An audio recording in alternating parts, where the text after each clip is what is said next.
ଆଜିର ପାଣିପାଗ ଖବର। ଆଉ ଏକ ଲଘୁଚାପ 12 ଯାଏ ଛେଚିବ ବର୍ଷା। ଦକ୍ଷିଣ ବାଂଲାଦେଶ ଓ ଏହା ପାଖାପାଖି ଉତ୍ତର ବଙ୍ଗୋପସାଗର ନିକଟରେ ଏକ ଘୂର୍ଣ୍ଣିବଳୟ ସୃଷ୍ଟି ହୋଇଛି। ଏହା ସମୁଦ୍ର ପତନଠାରୁ 5.8 କିଲୋମିଟର ପର୍ଯ୍ୟନ୍ତ ବ୍ୟାପିଛି। ଘୂର୍ଣ୍ଣିବଳୟ ପ୍ରଭାବରେ 12 ତାରିଖ ଯାଏ ରାଜ୍ୟର ବିଭିନ୍ନ ସ୍ଥାନରେ ମଧ୍ୟମରୁ ପ୍ରବଳ ବର୍ଷା ସମ୍ଭାବନା ରହିଛି। ଏହାରି ଭିତରେ ଦକ୍ଷିଣ ପଶ୍ଚିମ ମୌସୁମୀ ବାୟୁ ବିଦାୟ ନେବାକୁ ଯାଉଛି। ଆଗାମୀ 3 ରୁ 4 ଦିନ ମଧ୍ୟରେ ଓଡ଼ିଶାରେ କିଛି ସ୍ଥାନରୁ ଦକ୍ଷିଣ ପଶ୍ଚିମ ମୌସୁମୀ ବାୟୁ ପ୍ରତ୍ୟାବର୍ତ୍ତନ କରିବାକୁ ପାଗ ଅନୁକୂଳ ରହିଛି ବୋଲି ଆଞ୍ଚଳିକ ପାଣିପାଗ ବିଜ୍ଞାନ କେନ୍ଦ୍ରରୁ ନିର୍ଦ୍ଦେଶକ ଡକ୍ଟର ମନୋରମା ମହାନ୍ତି ସୂଚନା ଦେଇଛନ୍ତି। ତେଣୁ ଏଥିପାଇଁ ରାଜ୍ୟରେ ବର୍ଷାର ପରିମାଣ ବଢ଼ିପାରେ ବୋଲି ଆକଳନ କରାଯାଇଛି। ଅପରପକ୍ଷେ ଆସନ୍ତା 22 ତାରିଖ ବେଳକୁ ବଙ୍ଗୋପସାଗରରେ ପୁଣି ଏକ ଲଘୁଚାପ ସୃଷ୍ଟି ହେବ ବୋଲି ପୂର୍ବାନୁମାନ କରିଛି ଆଞ୍ଚଳିକ ପାଣିପାଗ ବିଜ୍ଞାନ କେନ୍ଦ୍ର। ତେବେ ବର୍ତ୍ତମାନ ସୃଷ୍ଟି ହୋଇଥିବା ଘୂର୍ଣ୍ଣିବଳୟ ପ୍ରଭାବରେ ଆଗାମୀ 24 ଘଣ୍ଟାରେ ରାଜ୍ୟରେ ବିଭିନ୍ନ ସ୍ଥାନରେ ହାଲୁକାରୁ ମଧ୍ୟମ ଧରଣର ବର୍ଷା ହେବାର ସମ୍ଭାବନା ଅଛି।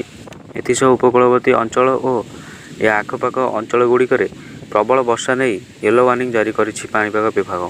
ଏହିସବୁ ଅଞ୍ଚଳରେ ବର୍ଷା ସହ ବିଜୁଳି ଘଡ଼ଘଡ଼ି ଏବଂ କିଛି ସ୍ଥାନରେ ଝଟକା ପବନ 30 ରୁ 40 କିଲୋମିଟର ବେଗରେ ହେବାର ସମ୍ଭାବନା ଅଛି।